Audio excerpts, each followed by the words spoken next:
Hello students. आज हम अपनी बुक का थर्ड लेसन डिस्कवरिंग टुट द सागा कंटिन्यूज। टुट की खोज एक लंबी कहानी जो निरंतर चल रही है, रिटन बाय A.R. विलियम्स। इसको पढ़ना शुरू करते हैं। कल हमने इसकी समरी डिस्कस की थी, तो पढ़ते हैं इसको। थोड़ा सा टफ लेसन है क्योंकि सेंटेंस बहुत लेंथी हैं, इसलिए ध्यान से पढ़ेंगे। He was just a teenager when he died. Just mean सिर्फ। टीनेजर होता है किशोर, और टीनेज जो होती है किशोरावस्था, ये 13 से 19 साल तक की जो उम्र होता है उसको टीनेज बोला जाता है। तो जब वो मरा, मतलब जब वो राजा टुट मरा, तो वो सिर्फ एक किशोर था। The last air of a powerful family. Air होता है उत्तराधिकार, एक शक्तिशाली परिवार का अंतिम उत्तराधिकारी था। That had ruled Egypt. Rule होता है शासन करना, इजिप्ट मिस्र, एंड इट्स एम्पायर। एम्पायर साम्राज्य, फॉर सेंचुरीज शताब्दियों तक। तो वह एक शक्तिशाली परिवार का अंतिम उत्तराधिकारी था, जिसने मतलब उसके परिवार ने मिस्र पर और उसके साम्राज्य पर शताब्दियों तक राज किया था। He was laid to rest. Laid to rest होता है दफना देना।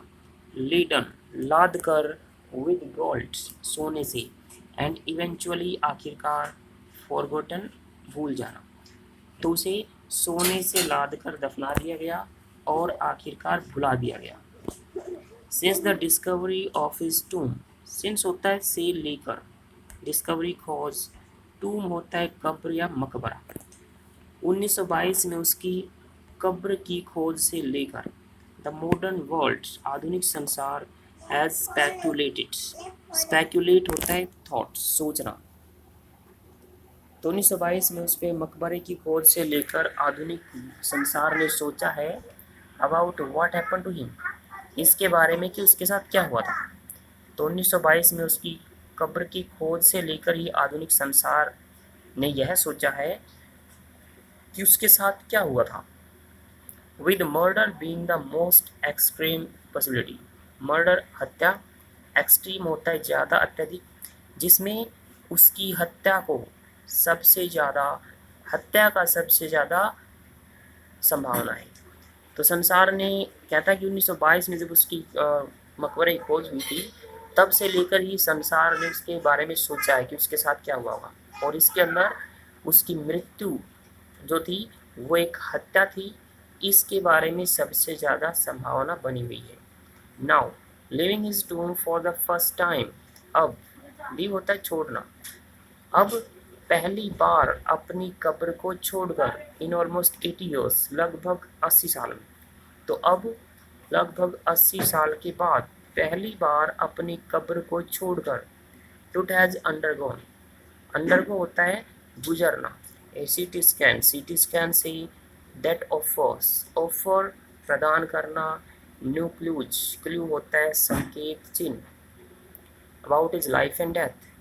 तो अब लगभग 80 साल के बाद पहली बार अपनी कब्र को छोड़कर टुट एक सीटी स्कैन में से गुजरा है, जो कि उसके जीवन और मृत्यु के बारे में नए संकेत प्रदान कर रहा है।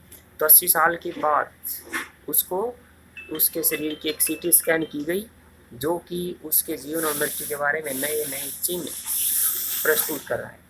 And provides precise data for an accurate forensic reconstruction.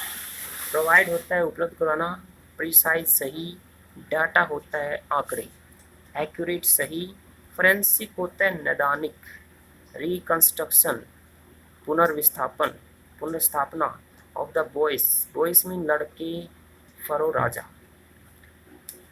कहता कि और यह चीज सही आंकड़े उपलब्ध करवाती है इस छोटे राजा की नैदानिक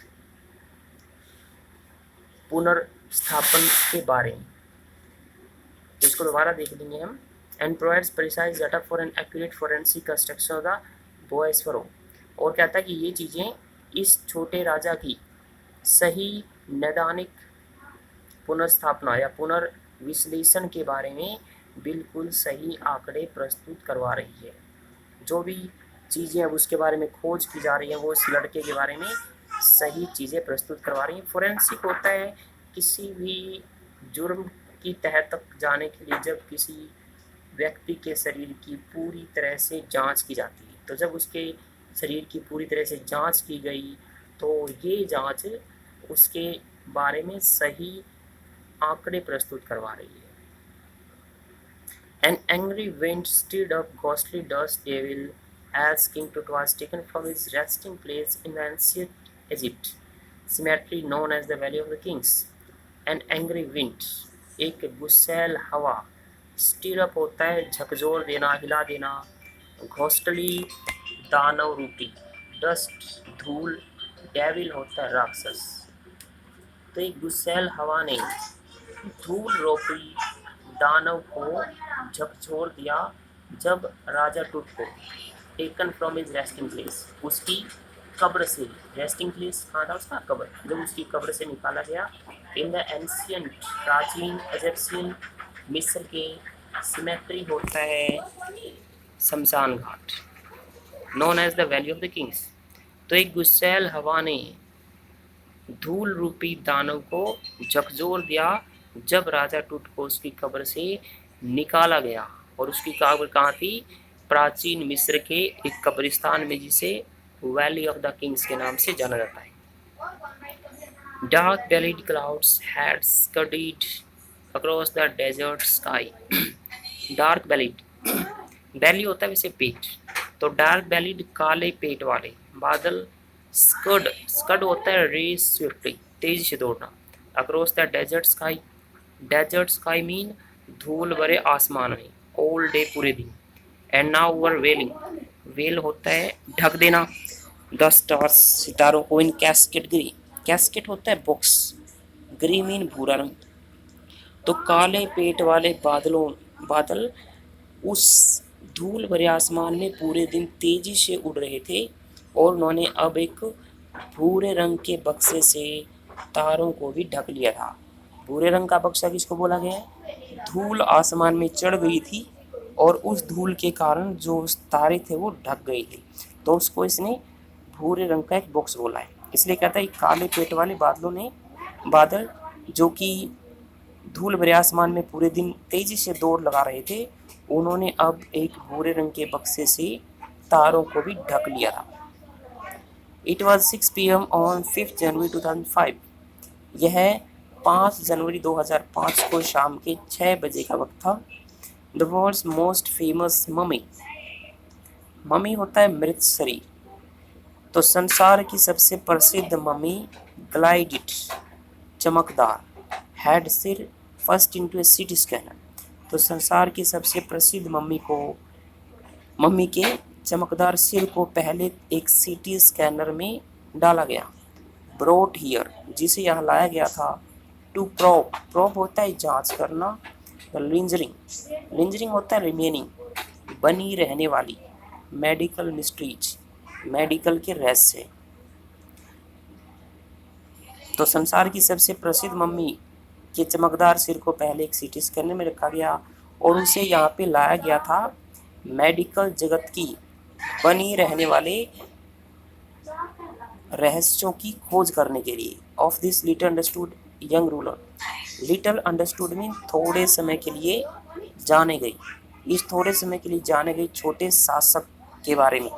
who died more than 3300 years ago, जो 3300 साल से भी ज़्यादा समय पहले मर गया था। तो इसको दोबारा पढ़ लेते हैं।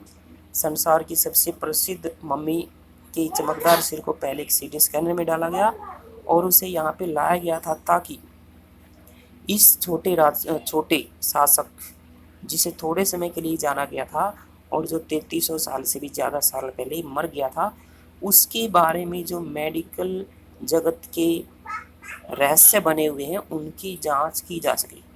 यह आज के लिए हमारा लेसन था। Thank you. इसको ध्यान से पढ़ेंगे बिल्कुल, तब समझ में आए। Thank you.